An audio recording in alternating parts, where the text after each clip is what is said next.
Hi, this is Scott. I really appreciate our sponsors because they make the show possible. Today's show is sponsored by Developer Express. Become a UI superhero with Dev Express controls and libraries. Deliver elegant .NET solutions that address customer needs today.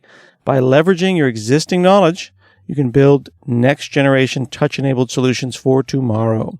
You can download your free 30-day trial at dx.hanselminutes.com.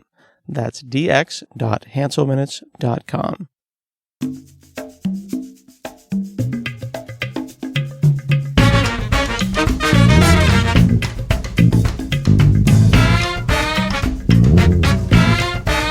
Hi, this is Scott Hanselman. This is another episode of Hansel Minutes. Today I'm talking with Mahdi Yusuf. He is the CTO at Gyroscope Innovations. How are you, sir? Good, sir. How are you doing? I'm pretty good. I don't remember how I bumped into Gyroscope. We were talking about something on Twitter, and I was talking about how I have like my Fitbit and I have my Microsoft Band, but I also have my blood sugar. I got all this data about myself, and I think it was Lynn who jumped in and was like, "Oh, check out Gyroscope." And, you know, people are always jumping in and saying, check out, it was Lynn Johnson. She says, check out Gyroscope. And I was like, oh, okay, you know, whatever. I was absolutely blown away. Like, I apologize for making the first part of this podcast me gushing over Gyroscope. But I was like, legit, wow. Because I plugged in all this stuff for my life. So let me back up. I've just gushed. What is Gyroscope? Gyroscope is what we're positioning to be is the operating system for your body. So you're generating all this data around your heart rate, your activity level, what you're doing on your computer. And all these are, like you said at the beginning, are siloed into different pieces of your life. And what Gyroscope provides is funneling it all into one space where you can look and analyze and view what you've been doing. You can see when you had a good day, see what you had a bad day. We connect to pretty much everything. Our app, for the most part, was an iOS app. We recently went into beta for our Android app, and we sync with Strava, Fitbit. We do a bunch of stuff around blood sugar most recently, because we noticed a lot of people have been talking about that. And, you know, our users, the ones that we've had for a long time, are very passionate, and I'm assuming that's where Lynn came in and kind of suggested to you. And yeah, so for the most part, it's just something that people use to track their entire lives, as opposed to just, hey, I'm a runner, and I'm going to look at this sort of thing, and not care about the rest of my life, but it gives you a full context, and that's really what the idea is. And we're aiming to be like the activity monitor for your body. Yeah, and it felt though there was some things that made it stand apart. Like someone who's listening might say, "Oh, okay, it's a health tracker." Well, it's more of like a life tracker where you get to decide what parts of your life matter to you. Like I've always felt, like you just said, I go into an app and it's like, "Oh, this is for runners. I'm not a runner. Oh, this is for bicycle people. I'm not that person." I went in here and I plugged into existing apps that I already had, like MyFitnessPal or Fitbit or the built-in health stuff that's plugged into the iPhone. For me as an iPhone developer, the idea that it's using the stuff I already am putting into the system. Like, for example, I have a third-party open source app that manages my blood sugar that your app, Gyroscope, doesn't know anything about. It's called Loop. Yep. But my app puts stuff in a centralized health store. And you just noticed that and picked it up and did the right thing. That's amazing.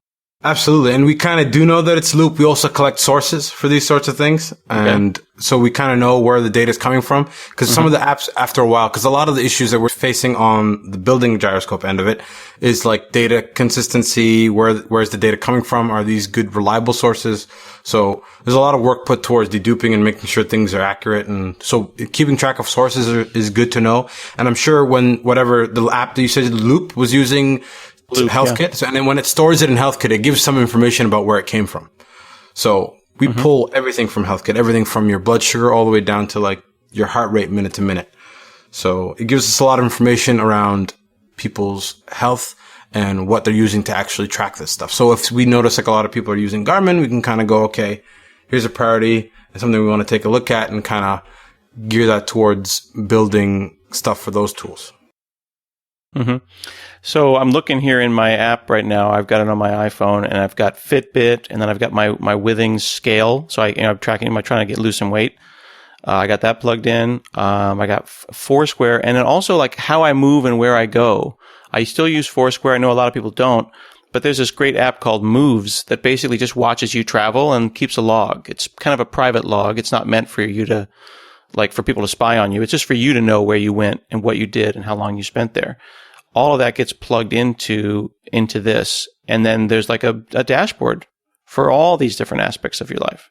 Absolutely. And once you start seeing this stuff visualized, you're like, I had a real shocking moment that I go to like maybe, in a month, maybe 10 different unique places, right? Like 2 of which are new and everywhere else is just like either the gym, home, the movie theater, favorite place to eat. You'll notice that you don't leave a certain area after a while. And the good thing about Moves is it's constantly on and it realizes where you're at places when you've been before. So it learns over time. And then that learning ability gets passed on to Gyroscope and we can kind of cluster things and kind of show where you're spending time.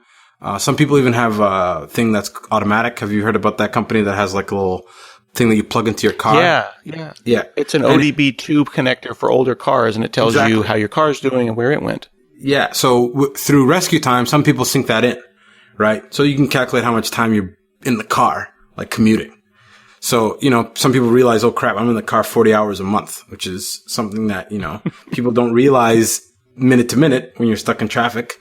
But over a period of time, it can stack up. And some people stop being in the car. They'll ride a bike or run or something like that. And instead of, when it's convenient, instead of being in the car, and that'll have effects over the time, right? Like if you're, instead of driving 40 hours and sitting on your butt and doing nothing, you get on a bike, start doing stuff, it'll show on your waistline. Say the least. The thing that I think is the most powerful about what you just said was that even like you as a CTO and working on this product yourself, you're being surprised by your own product. It's giving you insights into stuff about yourself that you didn't even know. And I think that seems to be like the root about why one would measure. Like, why would you let a system carry, look at all this data so you can be surprised and then make a change? Well, absolutely. Like, right. So I've started working a lot longer than I was previously, and I'd be at my desk kind of doing things, dealing with issues and stuff. And you miss a gym session here or there because your mind only realizes, I haven't gone to the gym past couple of weeks, right? But in your mind, like that'll happen. The trend will change, right? You'll stop completely going and you start feeling groggier, your sleep quality kind of drops. And you only notice that when you look at the data in aggregate and are kind of looking across the scope. Like, what did I change? Like, I started working more. I started sleeping less. And that, with those habits come eating more and then gaining weight. So watching that in aggregate is really important because you won't know day to day. Like, there's this book that I read. It's about this guy who went to, the memory championships. He was a journalist and he was writing about it. And then he came back and won. But there's this one point where he's with his mentor and he's kind of talking about it. And he's like, your experience around things is, what you remember. And if you keep forgetting things as you go along, there's no way to correct. In order to manage what you're doing correctly, incorrectly, you have to remember. And Gyroscope allows you to do that over the period of time. You can start to see when you dipped off. And we're working on a few things there where it notices your behavior has changed. So we can tell you, hey, you started working more. You went from being this person in 6 months to being this person in 6 months. And it'll click you in earlier than later. People don't realize that as software people, fundamentally, we know that you have to test stuff. Otherwise you can't make a change, and you have to measure things. Otherwise you can't cut.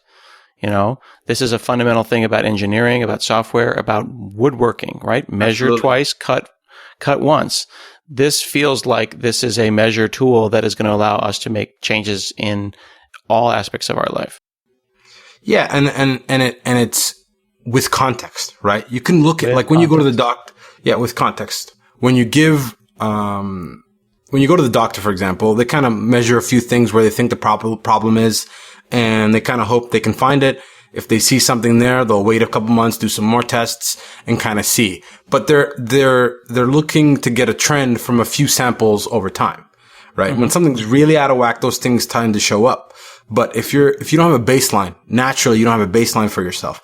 Like, up until a few months ago, I didn't know what my baseline blood sugar was, right? Now I have a feel for it. So when it's a bit high, I'm like, that's not normal for me. And I can either take action and go, hey, I should go check this out. Or I'm like, oh, that's within normal. I had a bunch of Coke earlier today. Right. And with that context, it provides you some understanding of what's going on. If you worked out a lot the day before, the next day your heart rate may be a little bit lower.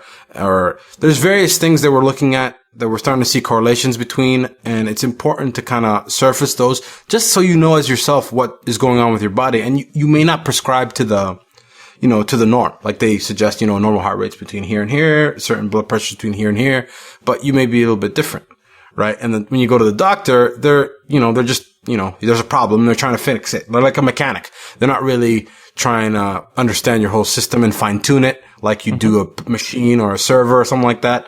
So when they're kind of just trying to deal with the problem, plug the leak and kind of keep it moving, kind of give you suggestions to improve it going forward, but you have no data to base that off of. You're not making a decision, like a conscientious decision as I would look at it in engineering. So we're hoping to change that sort of thing. So we've been starting pulling in more medically useful information and kind of helping our users expose that from where it's already stored in your phone and you're not really seeing it in a way that's really impactful. Yeah, yeah. One of the things that I was impressed about and I'm interested in from a software architecture perspective is that rather than trying to be a piece of software that gets this data itself, it's really interacting in a very creative way with lots of other pieces of existing software.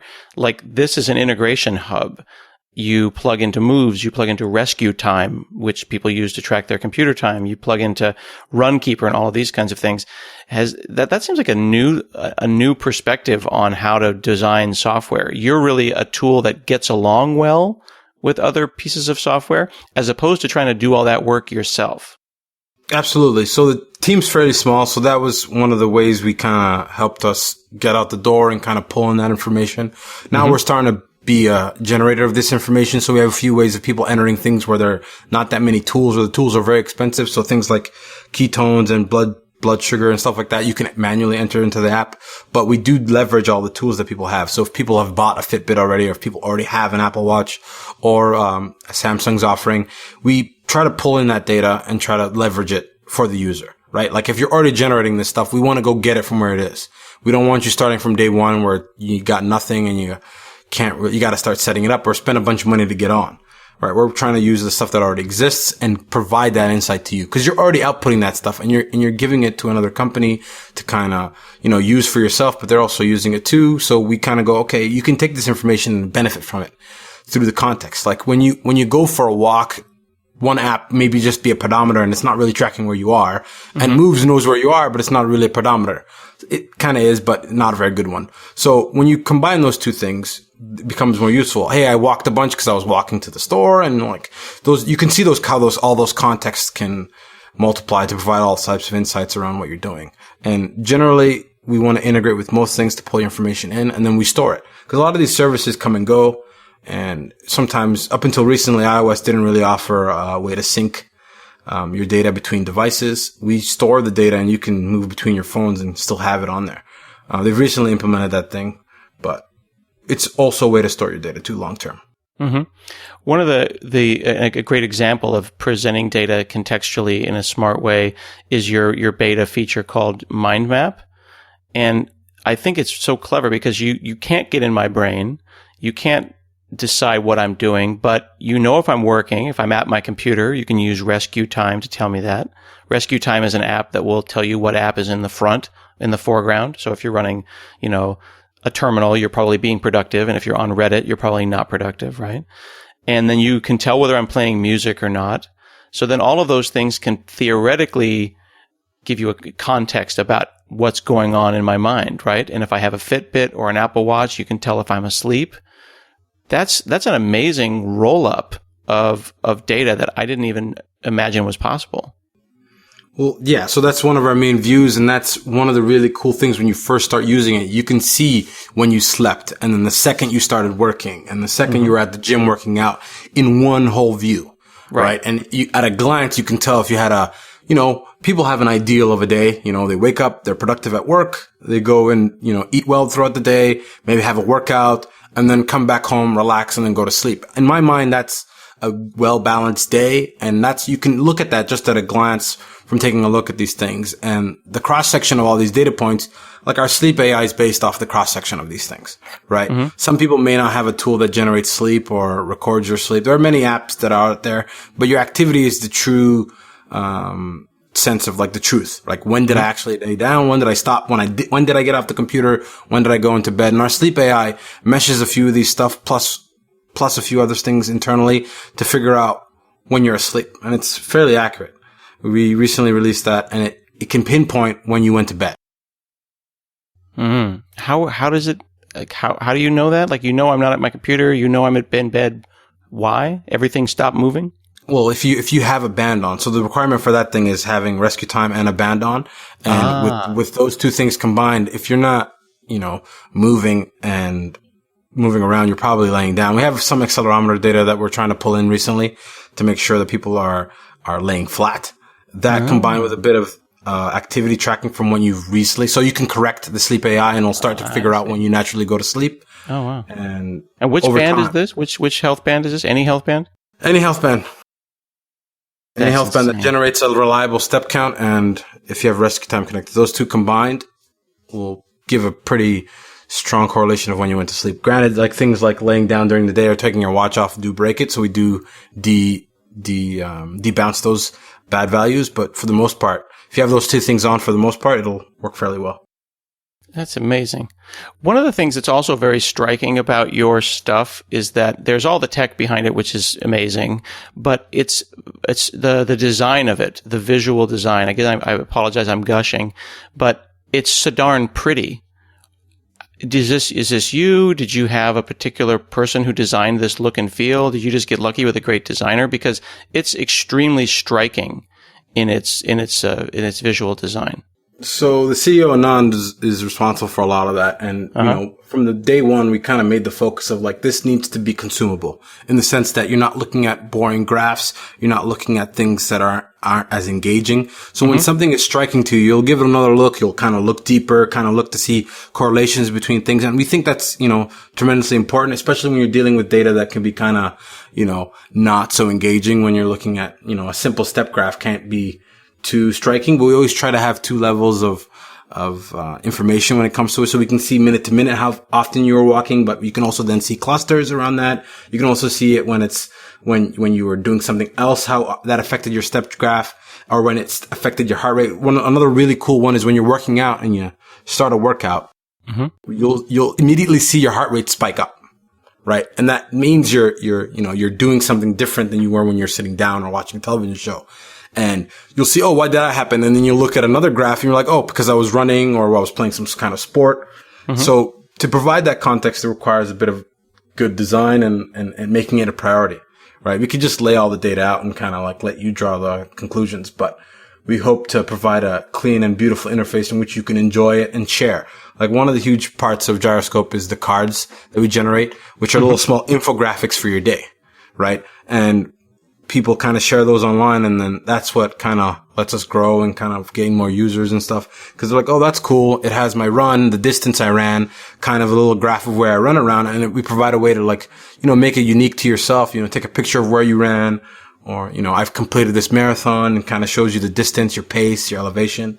So all these information is there, and, we're kind of unlocking it through design and good engineering to provide the data to all the users and kind of give you a way kind of to show off your accomplishments. So what data is stored where? And for those of us who are listening who might be worried about privacy, like what's the story there? Like, let me give you an example. Yeah. I just went to Gyroscope to look at basically I went in incognito mode to see what it says about me. And it says, this person's is private. So I'm like, okay, that's comforting. So like I can share with my friends. So my data is private, but I'm on your website and I can see that you slept 8 hours last night. So congratulations. That's awesome. Thanks. I try. I think that's pretty. I'm like, he's a CTO. He probably sleeps like 3 hours a night. Like, no, you slept pretty well. Yeah. And it says here, you're 97% productive. You've been online for the last 5 hours. That's super interesting that I'm looking about, I can see you got good blood pressure.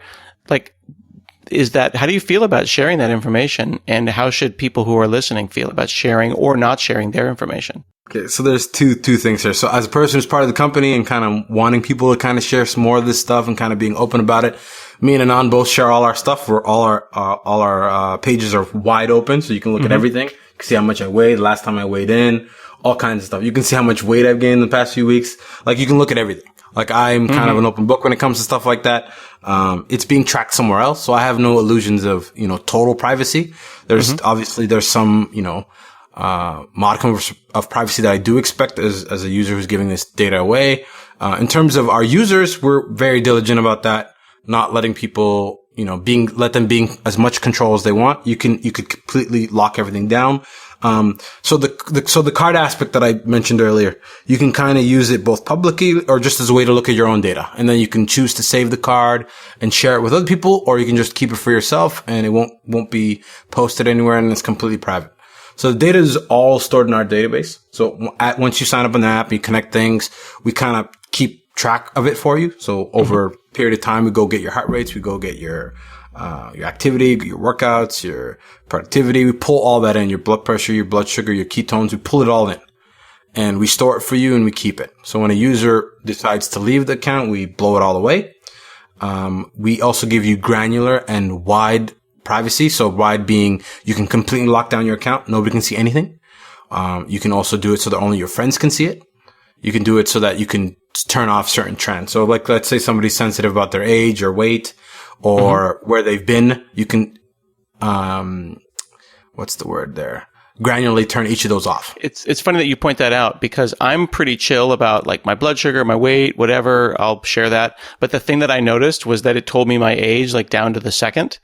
And while I don't mind anyone knowing my age, it was a little depressing, like watching my age march forward into death. So that was like the first thing I did is I went and I turned that off, because I was like, I don't need to be. Absolutely. So that was a feature that we heard as feedback from a lot of users. I tend to like it. It gives me like a little bit of sense of urgency when I'm kind of doing things. And, it depends on how you look at it, really. Some people, it freaks them out. So we gave them a feature to turn that off completely. There's tons of things that people just kind of like feel different about. Yeah. And, but kudos on the granularity though. Like it is totally granular. Like I turned off just that one thing. Yeah. But at the same time, like I'm looking at the Explorer feature here, because I really like this because I've been using Foursquare when I travel. Yeah. And Swarm, right? But what have I done with that data, right? Like I'm the mayor of a couple of places, but it's stupid. I plug that into Gyroscope. It says I've been to 1,622 locations in 24 countries in over 300 cities. Like that's awesome. That's freaking cool. It says here, like we went to Disney World. So it's like, yeah, you've been to theme parks 18 times. And like just this month, I've been to 11 airports. That's incredible that you're going and traveling that much, but that's awesome. Seriously, I'll add you as a friend so you can poke around and check out my data. Because what I like about this though is that I've had my Apple Watch for like a year and the data goes off into Apple land, but it doesn't give me any value. It's just, I got this watch on and I've been using Swarm and I love it because I use it to catch up with friends, but seeing those things contextually, I went to 25 gyms and I have been, 1.5 million steps, but like over what period of time, all of that became interesting when you overlay the locations and things like that. Absolutely. And like going back to the point about the countries, we even had a user who pinged in going, hey man, there's no way for me to actually see what countries and I need to fill out a visa application. And he based off the data of where his Swarm data, he looked at Foursquare, they couldn't find anything. And he's like, I connected it here. Do you guys have any way of kind of showing that to me? And 2 seconds later, he had all the data and he submitted that with an application. So there's tons of stuff that you could use with collecting all that information, kind of keeping it stored and everything. And then we have a book that you kind of can buy at the end of the year that, we put together custom for every user. And it could be something you throw on your coffee table as a discussion piece. So we pull together even if you're private or not, we'll ask to look at it. And then once we do that, we kind of go through it and kind of give you a design of how it potentially could look. And then give you the book. So your productivity, where you've been, nice pictures that you pull in. So we have connections for Twitter and Instagram where you can pull in like, pictures you took on a trip. and things you can do like that. And then we put it all into a book with all so like Nick Felton's book where he does it every year where he talked to everybody and all that, but with Gyroscope, where we kind of pull it all in, kind of give you a view of what you did that year. It's really neat. People need to understand that while we can be freaked out about privacy and about data, if we are given control of that data, if we are put in control of that data, we can do some really cool stuff. Like some people are like, I'm not online. I don't put any data online. I don't want any of that information out there. That's fine. But like as someone who's diabetic with my blood sugar, being able to see, hey, I went to Atlanta. Where did I eat? My blood sugar was great. What is that related to? Is it the walk? Is it the location? Is it, what? There's 20 different questions I can ask myself about why a day was a successful day. And having the tools to be able to figure that out is really powerful. But I've been trying to mess around with this stuff in like Excel. Yeah. It's a bit of a task, right? Like after a while, you can do it for a little bit, but then you fall off the wagon. And, a big effort around what we've been doing with Gyroscope is to keep it as passive as possible, right? For the app or the human OS that we're trying to build to ping you when things happen that are of concern, or to ping you when, you're outside of the ranges for certain things, or ping you when you set a goal and you're not reaching it. You need it to be interactive with you in a way that's not naggy, but in a way that's like, hey man, you kind of wanted to do this earlier this week. What do you think? You still want to kind of do that? And that's the direction we're kind of headed in terms of figuring out like correlations between things and insights around these things. Even at a company level for, corporations often, provide like, stipends to go to the gym or to buy a bike or any type of gear. We have like a super like beta thing that we're kind of doing with companies to kind of get everybody on board that has integration with Slack and lets people, give kudos for when we're doing things and like, company wide step graphs and all sort of stuff at an aggregate level so people can kind of get a feel for what everybody's into and what everybody's doing. And that's something really, really interested in expressing and showing off in the future. Yeah.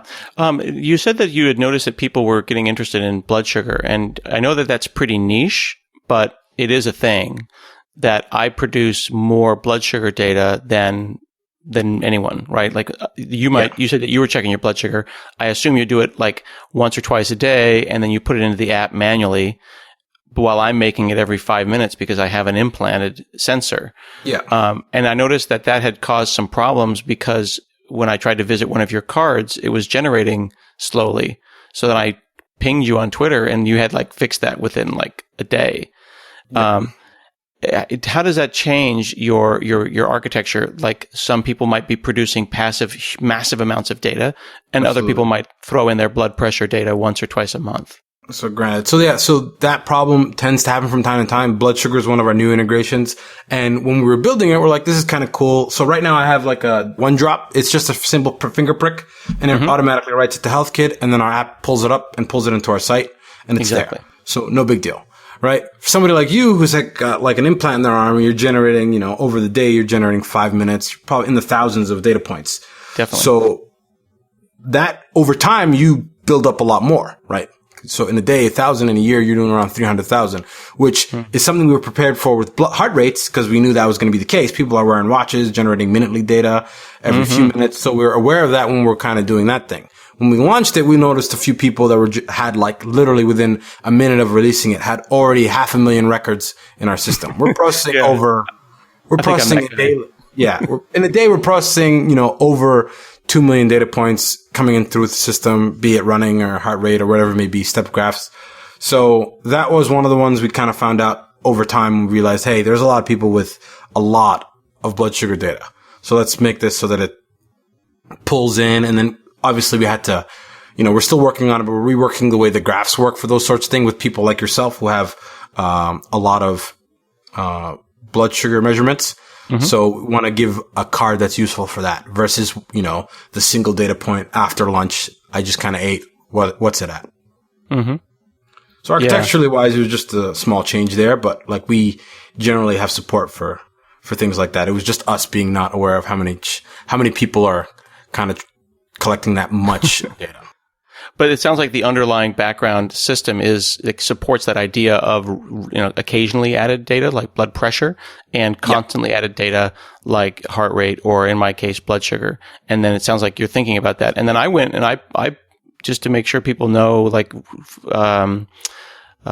being transparent here, within about 15 minutes of playing with Gyroscope, I signed up for the pro features, which gives me more reports and premium features. So I basically did the unlock. I got new layouts, new cards. I got the AI sleep tracking, and I'll get the annual report as well, which is pretty sweet. So I was super happy about that. And I may plug it into my custom domain. So I could actually have like gyroscope dot, something. Hanselman.com. Like subdomain on your main domain. Yeah. That's absolutely cool. So I have it set up like that. That's where I direct everybody when they kind of want to see where I'm at. There's a cool thing that we also do is DNA. So if you've ever done a 23andMe analysis. I did actually. So great. So you can kind of plug that in as a pro feature as well. And, in the future, we hope to pull in that insight from your DNA into the app. So, if you have a certain muscle type that, lends itself better to weightlifting than running, and, we starting to see that you're starting working out, we can kind of give you suggestions around that. At the moment, it's kind of just cool stuff about yourself you can kind of keep around with you. But in the future, we plan to leverage that to kind of give you more insight about yourself and what you should and should not be doing. I'm pretty sure that I do not have the special DNA that makes me extra fit. But thanks for reminding me of that. I do not have that. No, I'm sure you have something else that makes you special. Yeah, I'm sure I probably have something, but I'm pretty sure that that's not it. I may have hurt myself doing squats yesterday, though, so I'll have to enter that into the system.